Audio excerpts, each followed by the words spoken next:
कांग्रेस अध्यक्ष के एक पोस्ट ने सियासी गलियारों में हलचल मचा दी है। उन्होंने सोशल मीडिया प्लेटफॉर्म एक्स पर लिखा है, दलित दबेगा नहीं, अब इनकलाब होगा। इसके साथ ही उन्होंने जय बापू, जय भीम, जय संविधान, जय कांग्रेस का नारा देते हुए दलित समाज को एकजुट होने का संदेश दिया है। कांग्रेस अध्यक्ष की यह पोस्ट आगामी चुनाव से पहले सामाजिक न्याय और समानता के मुद्दे को फिर से केंद्र में लाने की कोशिश मानी जा रही है। पार्टी नेता इसे कांग्रेस की विचारधारा का प्रतीक बता रहे हैं।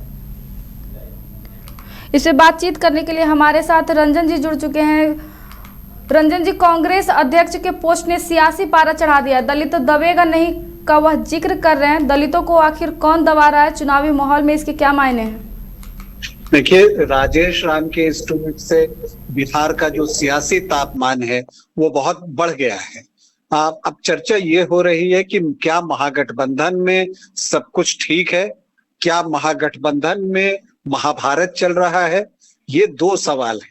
अगर ठीक होता तो शायद इस तरह का ट्वीट राजेश राम नहीं करते, प्रदेश अध्यक्ष हैं कांग्रेस के।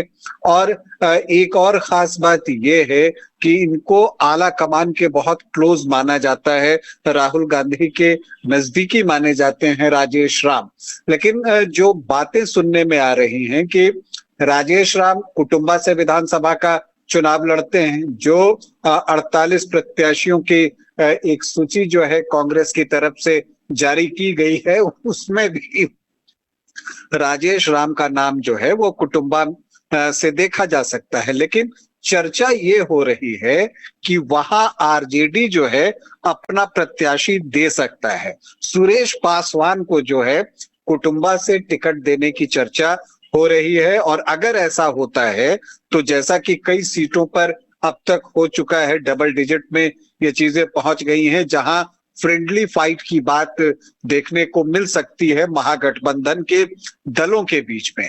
हालांकि जब फाइट होती है तो फ्रेंडली क्या होता है ये मैं आज तक समझ नहीं पाया, लेकिन उसी कड़ी में एक और विधानसभा क्षेत्र हो सकता है और वो राजेश राम की ही सीट है कुटुंबा, जहां पर एक फ्रेंडली फाइट देखने को मिल सकती है कि सुरेश पासवान के खिलाफ आरजेडी अपना उम्मीदवार खड़ा कर दे।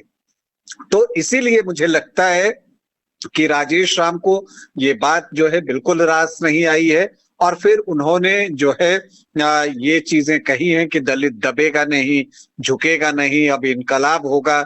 और फिर उन्होंने जय बापू और जय भीम कहा है, जय संविधान, जय कांग्रेस में कहा है।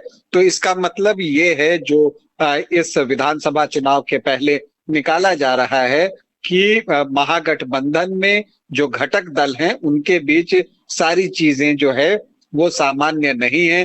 खास करके कांग्रेस और आरजेडी के बीच भी जो है वो फासला बढ़ता हुआ दिख रहा है। दूसरी तरफ आप देखें तो वीआईपी भी बहुत खुश जो है वो नहीं रही है। गौरा बराम की सीट पर मामला फंसा हुआ है। आरजेडी ने जिन्हें सिंबल दिया था उन्होंने नॉमिनेशन कर दिया है। अब जो है आरजेडी ने लिखकर वहां के डीएम को दिया है कि वो उनके अधिकृत प्रत्याशी नहीं हैं।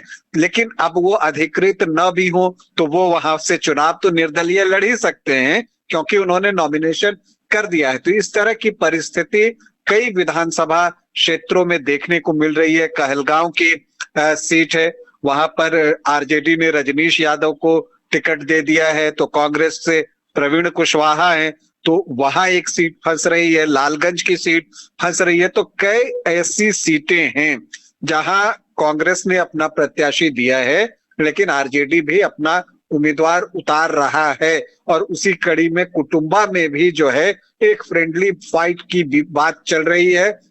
और ये चीजें सोर्सेस के थ्रू जानकारी आती हैं कि सुरेश पासवान हो सकता है कि 20 अक्टूबर को वहां पर लालटेन के सिंबल पर जो है वो नॉमिनेशन कर दें। और अगर ऐसा होता है तो ये बहुत अजूबा होगा कि दो घटक दल जो कि आपस में गठबंधन में है और उनके प्रदेश अध्यक्ष के खिलाफ ही कोई कैंडिडेट दे दे। लेकिन अभी वक्त है, समय है, आज 18 तारीख है, तो 19 और 20 अभी समय है। मुझे लगता है चीजों को शॉर्ट आउट करने का प्रयास जरूर किया जाएगा और शॉर्ट आउट हो भी जाना चाहिए। लेकिन एक मैसेज तो साफ चला ही गया है कि महागठबंधन में आपस में ही महाभारत चल रहा है और जो अभी बहुत सारी चीजें ऐसी हैं जो कि सस्पेंस में है, तो महागठबंधन में महा सस्पेंस भी है।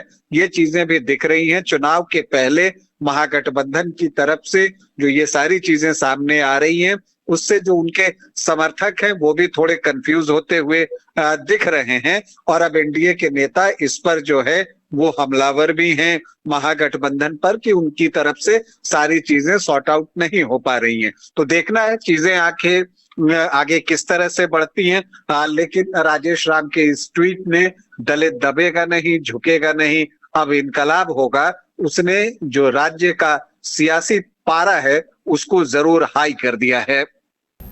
बहुत बहुत धन्यवाद रंजन जी हमारे साथ जुड़ने के लिए। अब शुद्धता के साथ स्वाद भी। समृद्धि स्वीट्स एंड रेस्टोरेंट, यहाँ मिलेगी शुद्ध देसी घी से बनी मिठाइयाँ। मल्टी कुजिन रेस्टोरेंट में उठाइए परिवार और दोस्तों के साथ लजीज व्यंजन का लुत्फ। केक, पेस्ट्रीज और बेकरी आइटम्स भी हैं लाजवाब। रांची के हरमू रोड में मिलेगा आपको शुद्धता के साथ स्वाद। तो देर किस बात की, आइए समृद्धि स्वीट्स एंड रेस्टोरेंट। मिठास भी शुद्ध और स्वाद भी यादगार।